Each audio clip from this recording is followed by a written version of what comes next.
And, you know, if you did have your past job, I don't think I would be under oath. But more importantly, let's go to Rod Rosenstein. This is a guy, he signed the fourth warrant, which was the bulk of information, was that phony Russian dossier paid for by Clinton. They didn't tell the FISA court judges. They didn't verify the information. They didn't follow the law. They didn't follow FBI protocol.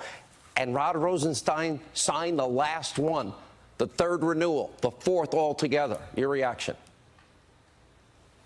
Well, there's no doubt that Rod Rosenstein deserves everything that he's getting. Whether or not impeachment is the right way to go doesn't even matter anymore.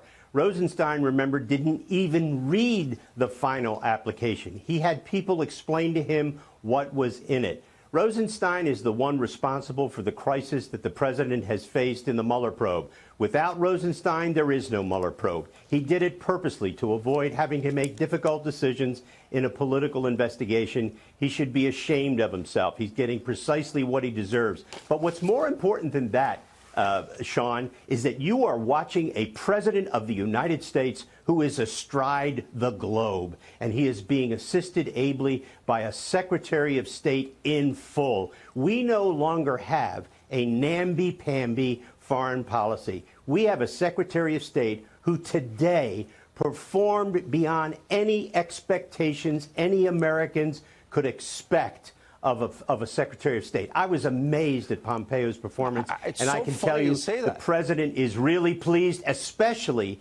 because of the outrageous performance of the Director of National Intelligence, Dan Coats, in Aspen, when he kissed the feet of Andrea Mitchell and criticized the President of the United States. Shame on Dan Coats. I watched Pompeo today, and I literally felt finally... Fabulous. No apologies. Finally, strength.